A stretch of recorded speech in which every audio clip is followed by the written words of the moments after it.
Hey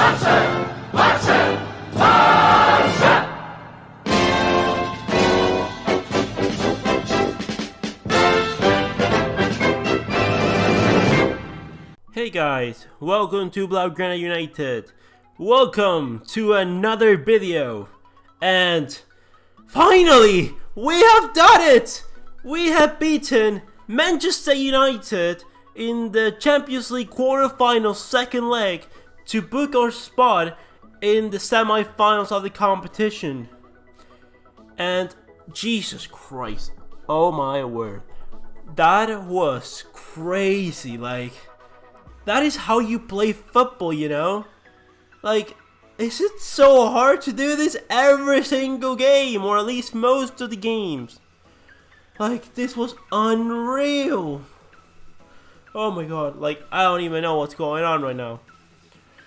Oh my god, Ernesto Valverde, I swear, if he wins a treble playing inconsistent football like this, I'm gonna lose it. It's gonna be so unfair to any other Barcelona manager in the world. Yeah, let's go with the lineup before I start talking about the game, because there's a lot to talk about. So let's get started.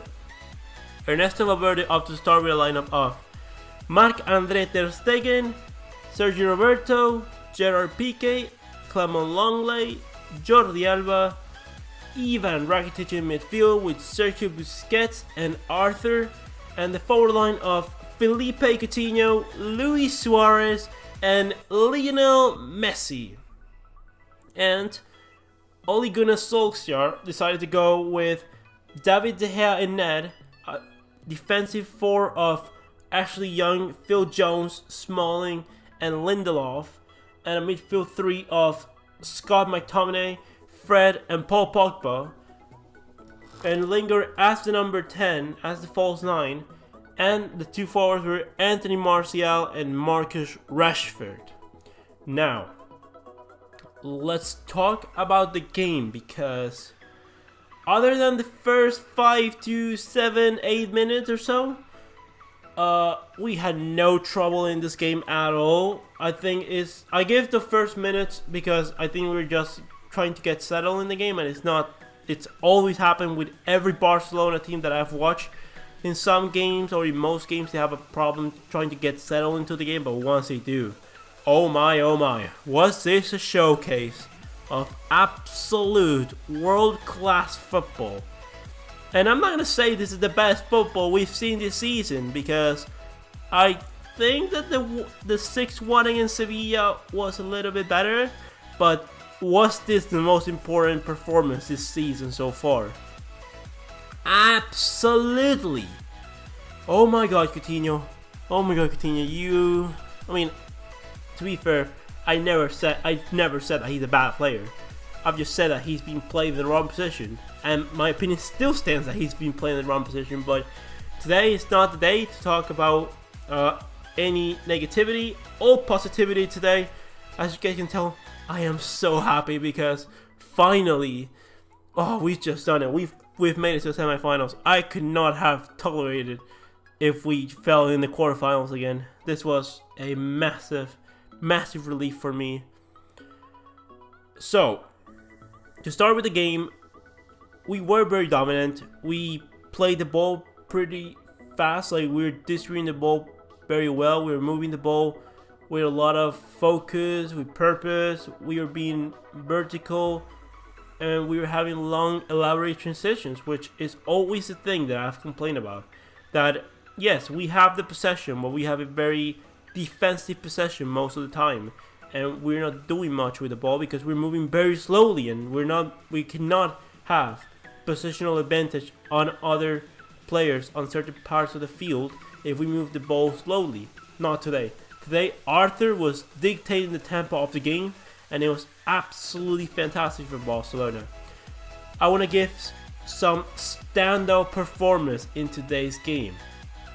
I want to give a standout performance to, for me, the best player in the game today, Clement Lenglet. He was world class. Like, you know, I've been praising Piqué the past few months. Well, Clement Lenglet has been up there. Like, today, this performance was absolutely world class. He was getting into every tackle, intercepting, the passing so comfortable. Also Jordi Alba just flying through the wing. It was amazing to see Jordi Alba, like he's just a bullet running, overlapping Philippe Coutinho and Arthur. It was absolutely fantastic to see that. Arthur, what can I say about the little magician? We have him back. I think that it is pretty unfair. And one of the few things I can complain about this game is that how did Arthur not finish the 90 minutes? Because I think we can all see that even Rakitic he didn't have a bad game. He had a good game, but Arthur was just on another level. I am so excited to see Arthur and De Jong next season develop together. And also, good props to Sergio Busquets, because he was today more like the Sergio Busquets I remember. He was being confident. He was like cleaning up the play. If we lost the ball in possession in a bad part of the pitch, we happened to recover it. So it was fantastic for Busquets today. He was a lot more focused today, in my opinion. And what can I say about the best player of all time, Lionel Messi?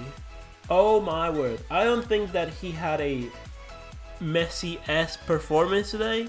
And with all the dribbles he did, with breaking Phil Jones like 2 or 3 times, with one amazing goal for the first one, and saying that's not the best performance he's had. That's probably the best performance for most players ever, but not for Lionel Messi. But still, he was pretty good. He was doing his job. He was leading the line for us, and it was fantastic to see. Luis Suarez, also great work.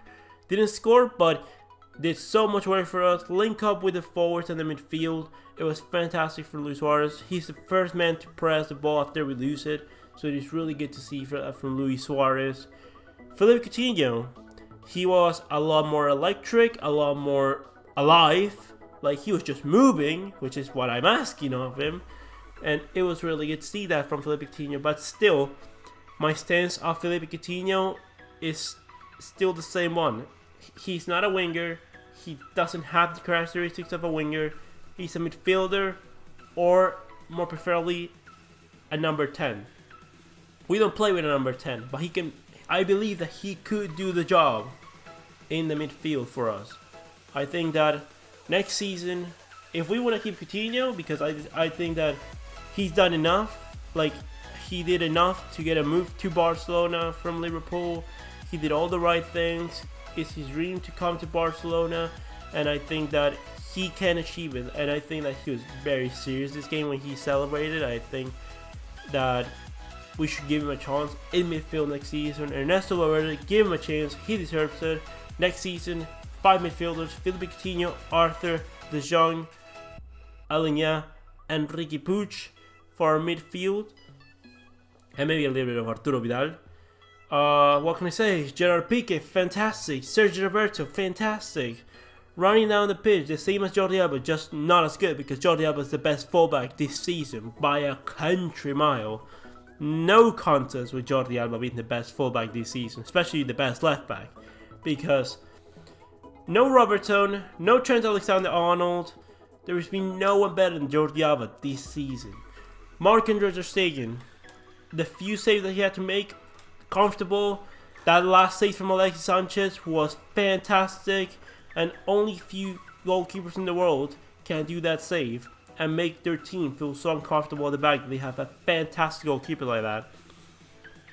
I do feel very sorry for David De Gea, because that was a bad mistake to make, and it was at a crucial moment, and I think that David De Gea is about to lose. He could very seriously lose his spot in the Spain national team as the first team goalkeeper, because, well, I mean, we all know Kepa is at a great level, and that was a bad mistake, but De Gea is still one of the best goalkeepers in the world, no doubt about that. A mistake, mostly the mistake just comes from their defense being an absolute shambles. I've repeated it once and I'll repeat it again. Jones, and Smalling are not Champions League defenders.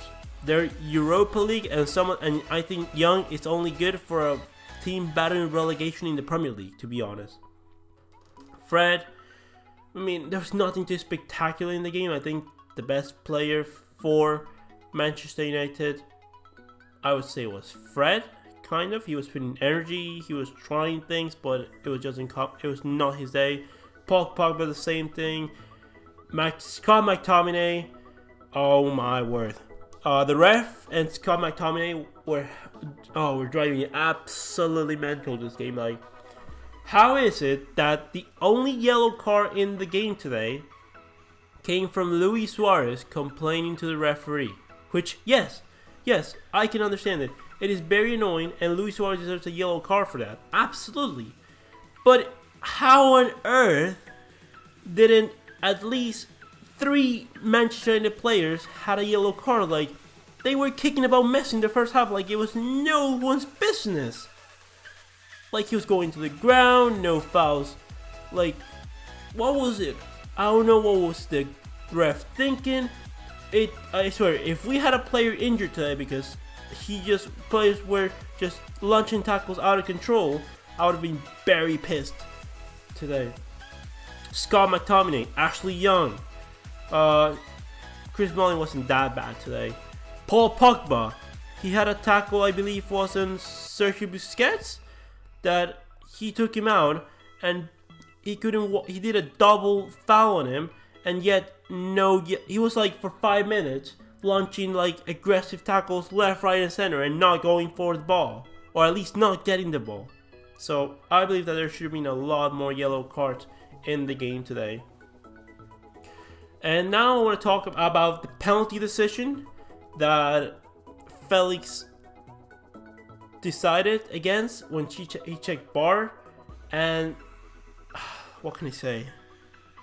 Like, VAR is supposed to be a tool so you can be absolutely certain that you're not making a mistake in a crucial decision in the game. And what you just go and do? Yes, you go and make a mistake about the decision you have taken right. That was a 100%, and I repeat, a 100% a penalty. If in that position with the underside of your cleats, you go and hit another player's leg in the area, that is a penalty. If you miss the ball, that is a penalty. You cannot go studs down to any player. Like, that was a clear penalty from what I saw. I didn't have to see a repetition to know that was a penalty. But alright. Football was just Lionel Messi came and cleaned up the mess from the ref. Other than the no yellow card and the penalty call, I thought it was alright. There wasn't too much controversy. I think everyone can agree Barcelona deserved to win this, and comfortably as well. We had chances. We had multiple chances. I think David Gea reivindicated himself with that save with Sergio Roberto the last couple minutes of the game of the first half. It was fantastic. It was a fantastic save, fantastic play from Barcelona. That goal from Felipe Coutinho was absolutely world class. I was like, so many times this season, at the beginning I was seeing Felipe Coutinho trying those shots of him, those shots that he likes to take, and I was so hopeful so many times. But after a while of him not doing well and not being confident and not really being able to score those goals that he has us used to, I started to lose confidence. But once that flew off his boot, you knew that was flying in the top corner. And oh my, what a goal that was from Coutinho. Again, fantastic performance. Ousmane Dembele had a few minutes today. He didn't really have any time to do anything too special. Arturo Vidal, he gave us energy in midfield. Arturo Vidal is the best. After Conte, he's the best destroyer in world football. Actually, screw that. Arturo Vidal is the best destroyer in world football, period. Like, and when I mean destroyer, I don't mean defensive midfielder. Like, it's not that his defensive reading is bad or anything, but he's like, he's got to go for every single ball, to chase every single player with the ball is absolutely, like, it's outstanding. That is something we have to reward. Again, it's just a shame that he's 30 years old, because Arturo Vidal with 25 in Barcelona, that would be fantastic. That could be our Navi Keita, our Seydou Keita. Also Semedo, Sergio Roberto and Semedo, they did a good job the minutes that they were in. And yeah, that was basically all to talk about. We could have won by 5-0, we could have won by 6, 7-0, but a 3-0, it's a good result. It is a fair result. And now we are going to face 99.99999% sure that we're going to face Liverpool in the Champions League semi-finals. So let's get ready against our opponent for the next round. I hope that Porto can get a weird result and win it, but I doubt it. I just don't think that's a possibility. If there was ever a tie more one-sided, it is Liverpool against Porto. And yeah, now I want to talk a little bit about the other game of the quarterfinals today, and that was Juventus 1, Ajax 2. Yes, Ajax today have beaten Juventus. They have beaten today the Juventus of Cristiano Ronaldo. And oh my, I'm not gonna BS you. I did not watch the game for obvious reasons, as I was watching the other game. But from the stats that I can see and the little highlights that I saw, it was a lot like the Madrid game, to be honest. For me, it seemed that it was just a very narrow game, and it was probably a draw was probably more deserved. And the same thing happening with Madrid in the last stage of the Champions League. Ajax deserved to batter Juventus in the previous game. I think the result is fair, because I think between the two games Ajax had a better performance. And let me just say that what a remarkable thing that Ajax have done here, because they have the less amount of money to spend of all these 8 teams playing for the Champions League quarterfinals, and they have done such an amazing job. Anything has like the new Guardiola, like the Ligt is like the new Pujol. Like, it's absolutely fantastic to see this. Like, they have built a dynasty, and with this you show that the best way to play it's our style of play is the Ajax style of play, is the Barcelona style of play, is the Johan Cruyff style of play. Like, imagine if Ajax, with the way that they play, you gave them the likes of Longley or PK with the Ligt, you give them Roberto and Alva, you give Arthur and Busquets with the young, and then you give Messi or Suarez to the front line, and that's it for you. That is an absolute gobsmacking. Like, you can give them one player per line, and they would absolutely be ripping everyone to shreds this season. It's fantastic what they've done. I'm saying it right now. I'm sorry about Valverde, but Erik ten Hag is too good, and he needs to be a Barcelona manager. Like, he's far too good what he's been doing. He's still fighting for the treble, let me remind you. So it's fantastic to see. We'll see what's going to happen in tomorrow's fixtures. I'll try to release my reaction to my review of the fixtures tomorrow, But if I don't get a chance, I will talk about it in the predictions for the Champions League semifinals. So I hope you guys have a good rest of your day, and I'll see you on the next one, Blaugranas.